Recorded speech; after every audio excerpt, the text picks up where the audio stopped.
Hyderabad CBI కోర్టులో గాలి జనార్దన్ రెడ్డి హాజరయ్యారు. ఓబులాపురం మైనింగ్ కేసులో కోర్టుకు హాజరయ్యారు గాలి జనార్దన్ రెడ్డి. ఓఎంసీ కేసులో సిబిఐ కోర్టుకు హాజరయ్యారు సబితా ఇంద్రారెడ్డి. అయితే ఓఎంసీ అక్రమ మైనింగ్ కేసులో ప్రధాన నిందితుడు 14 ఏళ్ల తర్వాత తీర్పు ఇవ్వనుంది సిబిఐ కోర్టు.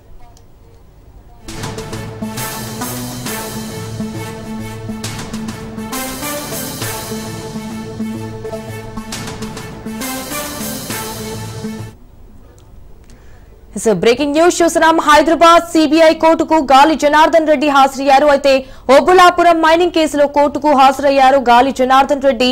ఓఎంసీ కేసులో సిబిఐ కోర్టుకు హాజరయ్యారు. అలాగే సబితా ఇంద్రారెడ్డి ఓఎంసీ అక్రమ మైనింగ్ కేసులో ప్రధాన నిందితుడు 14 ఏళ్ల తర్వాత తీర్పు ఇవ్వనుంది సిబిఐ కోర్టు.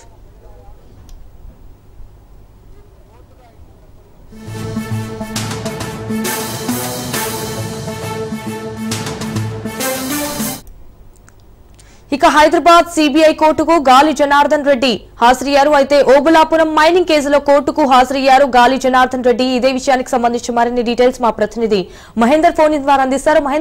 మహేందర్ చెప్పండి, దీనికి సంబంధించిన అప్డేట్స్ ఏంటి? మైనింగ్ కేసులో దాదాపు 15 ఏళ్ల సుదీర్ఘ విచారణ నేడు తుది తీర్పు వెలువడింది. ఉష్ణత ఉంది పరిస్థితి పైన. మరి ఇప్పటికే హైదరాబాద్ నాంపల్లి సిబిఐ ప్రత్యేక కోర్టు రోజు చేసిన గురించి ఇప్పటికి గాలి జనార్దన్ రెడ్డి రావడం జరిగింది. మరి ఈ నేపథ్యంలో ఈ కేసులో నిందితులుగా ఉన్నటువంటి గాలి జనార్దన్ రెడ్డి, ఆయన వ్యక్తిగత సహాయ నాయకుడు Ali Khan, baby Srinivas Reddy, OMC company Rajagopal, మాజీ ఐఏఎస్ అధికారి పరంగా మాజీ మంత్రి సత్యారెడ్డి రెడ్డి సిబిఐ కోర్టుకు హాజరయ్యారు. వీరిపై అంటే ఐపీసీలోని పలు సెక్షన్లతో పాటు అవినీతి నిరోధక చట్టం సిబిఐ అభియోగాలు కూడా ఉన్నాయి. మరి ఉమ్మడి ఆంధ్రప్రదేశ్ లో లెగ్జర్ కేంద్రంలో ఒక కేసు జరిగే బాధ్యతలను 2009లో సిబిఐకి అప్పగించింది. మొత్తంగా ఈ కేసులో లోతైన విచారణ దర్యాప్తు జరిగిన సిబిఐ 2011లో మొదటి ఛార్జ్ షీట్లు అయితే కోర్టుకు సమర్పించింది. ఆ తర్వాత మిగిలిన ఈ నిందితుల పైన పలు అనుబంధ అంటే మైనింగ్ సంబంధించిన అనుబంధ అభియోగ పత్రాలు కూడా దాఖలు చేసింది. మొత్తానికి 9 మందిని ఈ కేసులో నిందితులుగా చేతిగా విచారణ కొనసాగుతుండగానే నిందితులు ఒకరైనటువంటి లింగారెడ్డి అనే బంధించారు.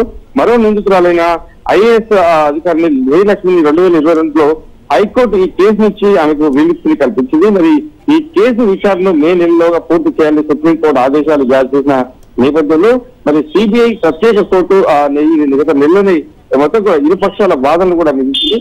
ఈ క్రమంలో మిగిలిన నిందితులపై సిబిఐ కోర్టు నేడు తీర్పును వెలువరించింది. దీంతో దశాబ్దాల కాలంగా నలుగుతున్నటువంటి కేసు ఎటువంటి తీర్పు వస్తుందనే దానిపైన ఒక ఉత్కంఠ అయితే నెలకొన్న పరిస్థితి కనిపిస్తుంది. Right Mahender, thank you for the updates.